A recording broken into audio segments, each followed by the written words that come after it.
there. I'm Teresa Norton, and I want to welcome you again to The View from Abroad, where every week we take a look back at a column that I wrote, something like 3 decades ago, when I was married, when I had small children, when I was living in Hong Kong. It appeared in the newspaper, the South China Morning Post, every Saturday. And the purpose of our gathering together here is to look at these and go, 30 years later, does this still make any sense? Does this still seem funny? Does it seem relevant? And if not, why not? And if it does, why?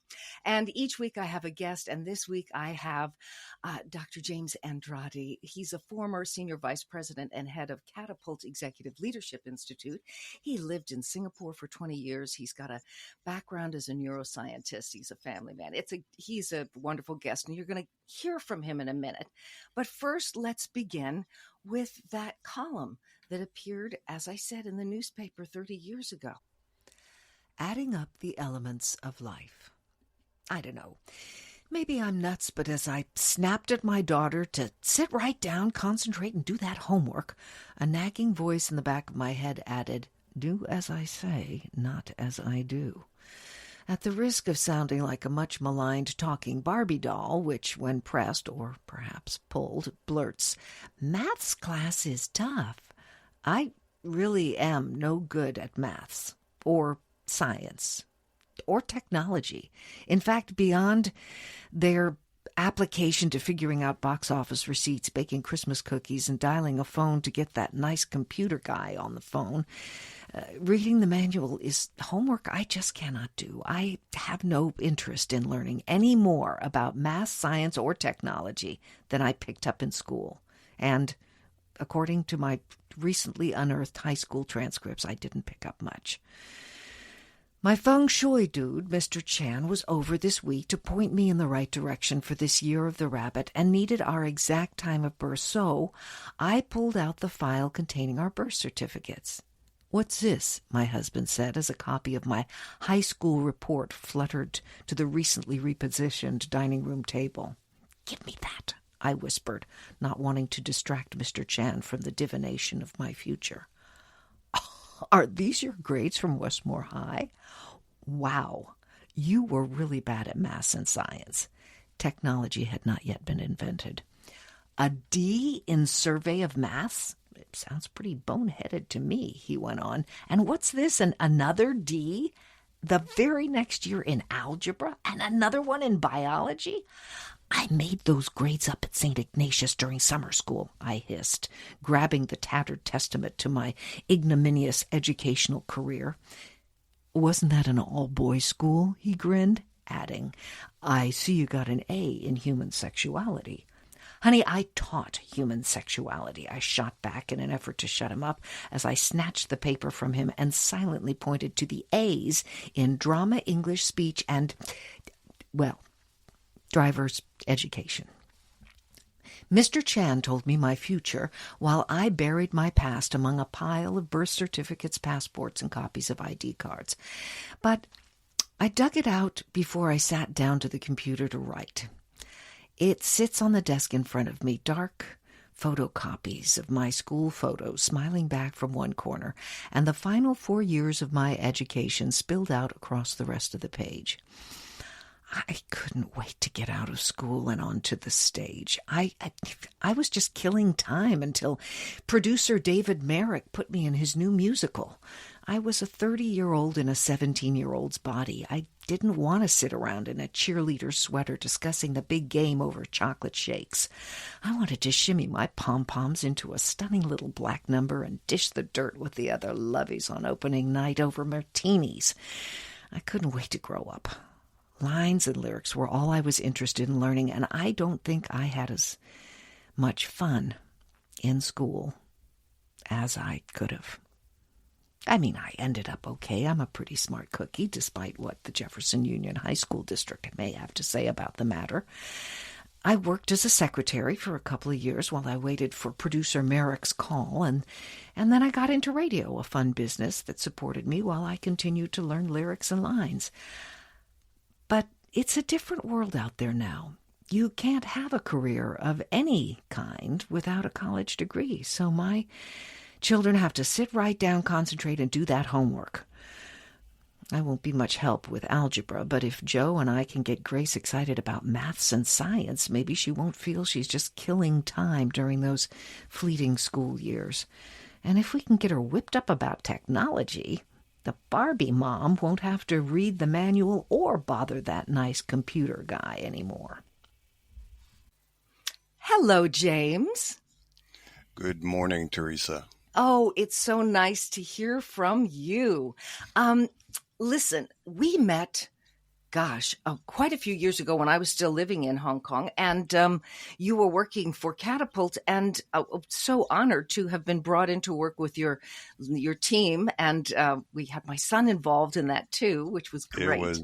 It was absolutely fantastic having you and your son working with us and taking our executives through the process of being better storytellers and actually being better leaders in the process. So thank you. Thank you. Thank you for that. And on the subject of storytelling, I mean, that column, what's still relevant? Well, what's still relevant for me is that I didn't get very good grades in high school. That didn't change. I'm not married anymore, but my then husband, who was a very good sport, I have to say, very often, things that he said in passing ended up being the basis of the humor of the column. But, we did discover that old transcript. And, how do I feel about that? That line about not needing to have a college degree for every single job. I still stand by that. I think that there are a lot of young people today that get themselves in terrible debt to get a degree, and it can't just be an undergrad degree anymore to do jobs that don't necessarily need that. But I mean, listen, you've spent a lot of time in adult education. Talk to me a little bit about that. What do you think?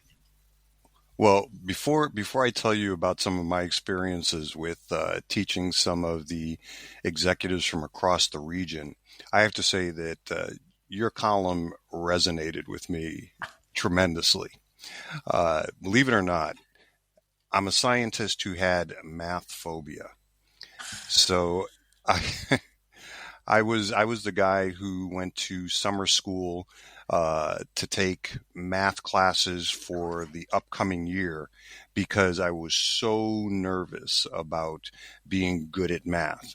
And, a lot of it was just a psychological block. But, unlike you, Teresa, who's, very talented in the arts and, had another path that you were going to go down, I had no plan B.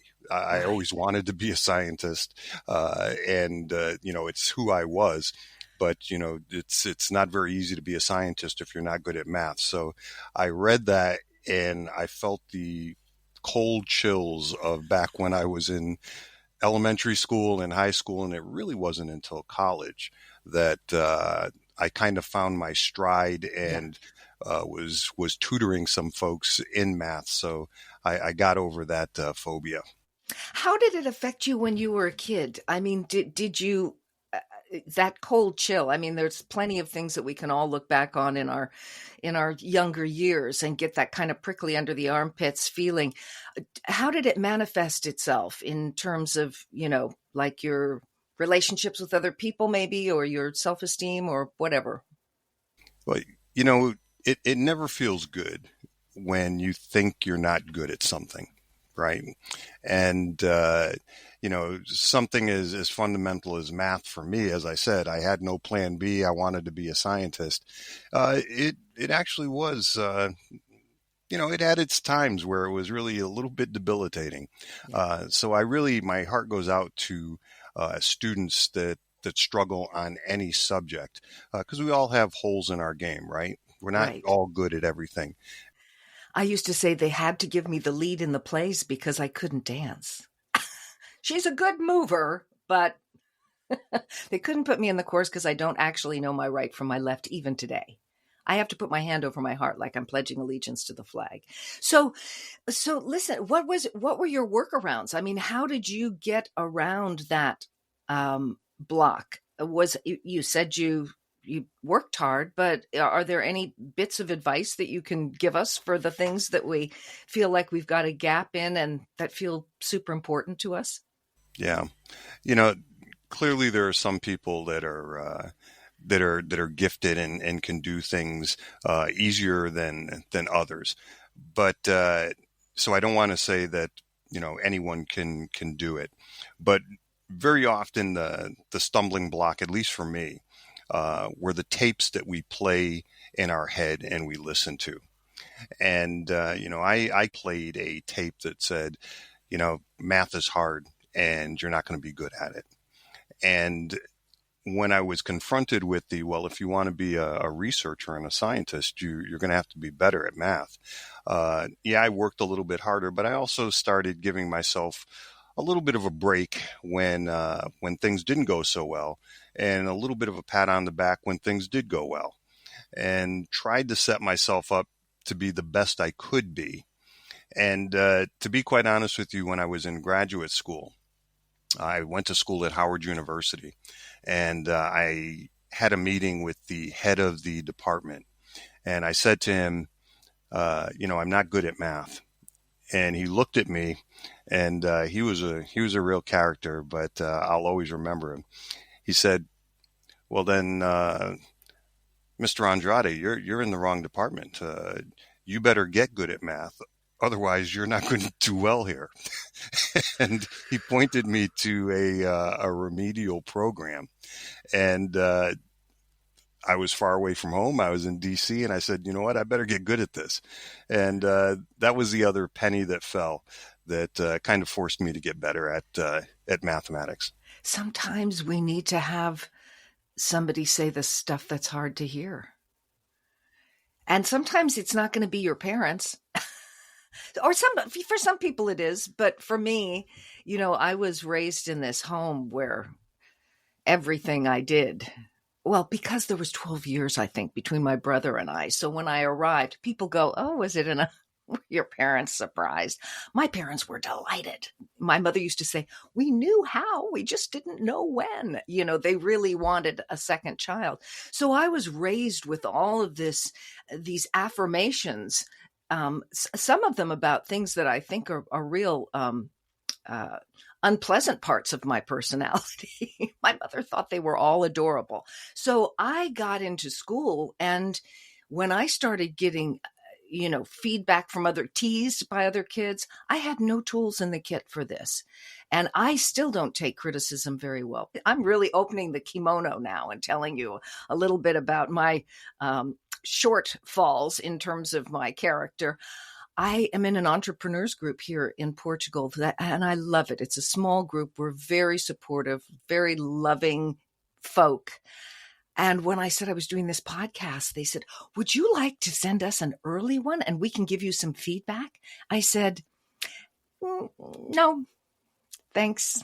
I don't really like feedback. I don't like hearing anything that's not positive. This is terrible. I mean, I understand this is really, really bad." The only person that I'm very good at taking feedback from, it turns out, is my daughter. She would listen to it and gave me some feedback, which was very helpful. But I think your point there about having somebody give you the tough information that you need to do better is critical. It's interesting. You brought up your parents, and my parents were supportive, but they were also tough. They expected us to do well in school. But I remember when I was very young, I told my mother that I was having some problems with math and I couldn't do my homework. And my mother and father, they both worked full-time jobs. They worked in factories. We were kind of like lower middle class. And I remember my mother took my math book, and I saw her flipping through the pages, and she was flipping through it.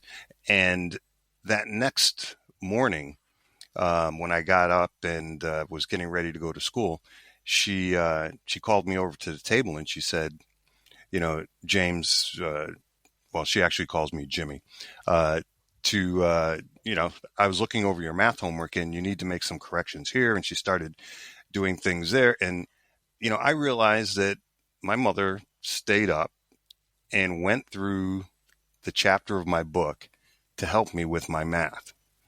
And I was young, but I was old enough to realize that she works all day and she shouldn't be doing my math homework. And so that was another impetus for me to try to get my act together. Wow, that's a great story. I'm going to share one that my mother said to me. I mean, humor always factored very much in my home life, and I loved it.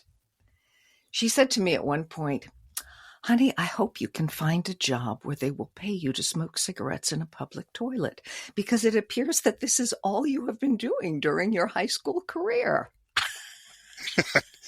Now, see, there you go. There's parents that are giving you the tough messages, right? Yeah.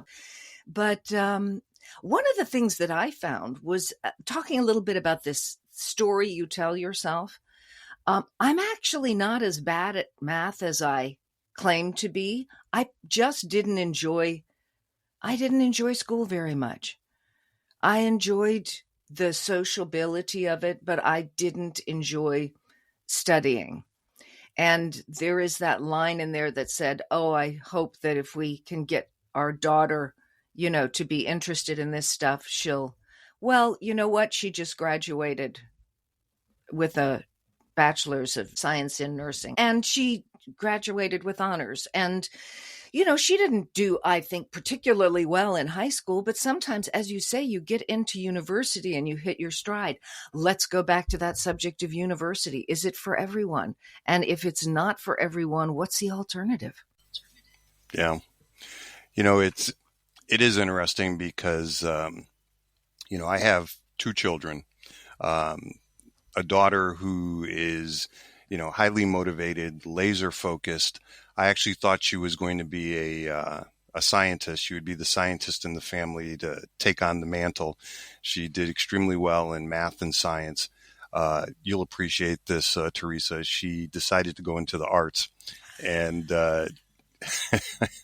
and she is now a very successful stage manager. So I'm extremely proud of her. And I am also proud of my son. He's the oldest of the two, but university was not something that he had as much of an interest in. And he's an incredibly smart guy. His EQ skills are off the chart.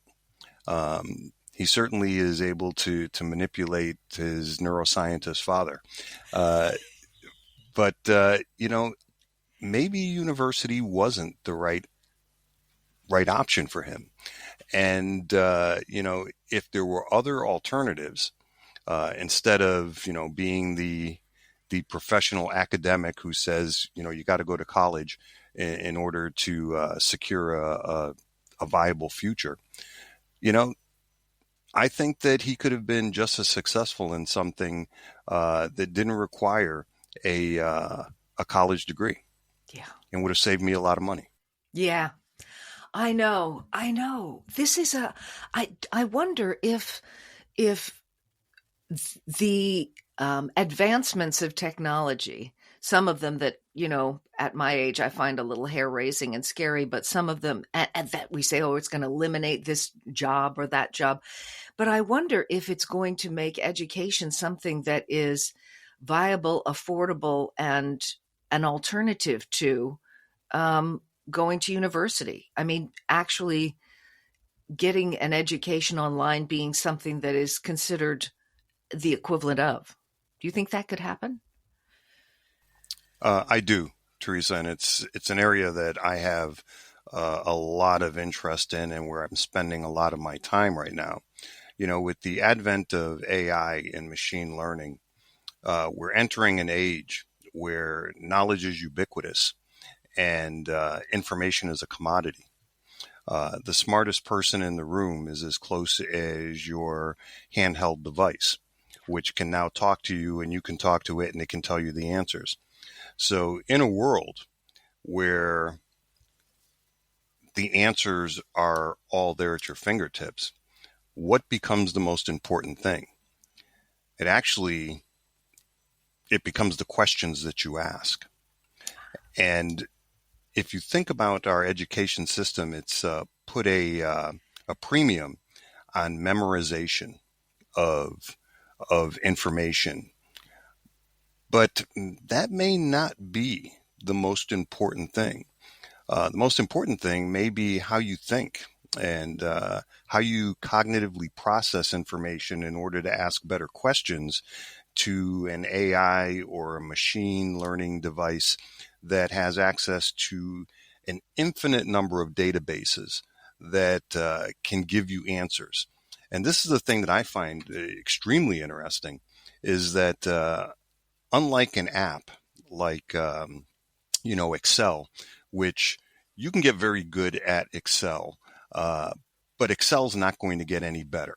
It will do it what does it what can. it does. Yeah. It does what it does. But AI actually gets better depending on the number and types of questions that you ask. And in return, as you get more information from AI, you can ask better questions and you should get better as well. So you have this interesting dynamic where you're building one on the other. That is, I think, going to fundamentally change the way we educate, train, and people learn. So it's not the memorization and downloading of data into your mind like we do now. I love this information. I find it very uplifting personally. And also I'm thinking, like when you're talking about getting better at asking questions, it's basically also getting better at listening and absorbing and pulling out of the answers what feels useful to lead to the next question. It's a little bit like coaching. Yeah. There's definitely aspects of the interactive listening and active listening and being able to ask the relevant question or the important question and then listening back to the answer so you're able to ask the important or the relevant follow-up. The other thing I'm thinking about is it's a bit like journalism.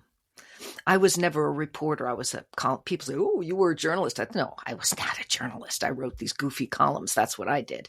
But good journalists, asking the follow-up question. That was something that was always a little hard for me. I didn't like to put, even in interviews, I found it hard I didn't want to put people in a corner, but really great journalists and those wonderful interviews are conducted by people who are good at asking the next hard question and in order to get the information they need. So yes, I'm seeing some interesting ways of thinking about how do we train people in this new world to interact more effectively with AI. Wow. Going back to your observation of asking the sort of journalistic questions. Many, not all, but many educational institutions, because the emphasis is on getting as many students through the door with as much information as they can cram into their head, it actually discourages asking questions. You have some knowledge providers that say, you know what, hold your questions, I'm the teacher. I'm going to give you information. You just kind of take in the information and memorize it. But once again, in a world of AI, you're actually incented to ask good probing questions. The AI actually provides better data the more questions and databases it's asked to have access to. Right. Wow, this is great. Listen, we need to take a little break, and then I want to come back and hear the true story from your own life that was stimulated by that column.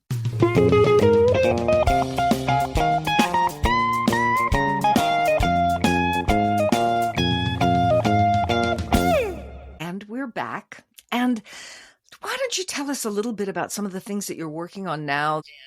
So as you know, Teresa, I spent the last 7 years building a leadership and innovation institute for Singapore. It's the first of its kind, focused mainly on aspiring executives that are reaching for the C-suite. And we focused in on those two aspects, leadership, innovation, and a third one that we called managing your personal energy for peak performance. And I feel very proud of what we did. We were able to reach the thousands of executives in the area. But now my interest has turned to that subject of AI that we talked about, Yeah. and the intersection of AI, neuroscience, and how organizations will need to be designed in the future, and how do we train our workers and our executives in the future in a world where knowledge is so much at our fingertips. Well, I think this is a fantastic. How could people, I mean, is it appropriate at this point for them to get in touch with you about this, or is this something that they're going to have to wait for? Well, I love talking about the subject. So anyone who's interested in talking about it, they can certainly reach me through LinkedIn. And, I work with a small consortium of like-minded individuals who are searching for how this is all going to work and how it's going to play out across different areas of our lives. And the exciting and interesting thing about it, Teresa, is that the answers are still in development. It's not like anyone has cracked the code or this is how it's going to work, and so just follow these instructions. It's actually a time of helping to develop the framework and to create the path. And so, anyone who's interested, come on board because no one has all the answers, and there's plenty of questions to ask. Yes, James Andrade, Andrade, on LinkedIn. If you're interested in taking this journey with him and have some interesting thoughts to share, I'm sure he would love to hear from you.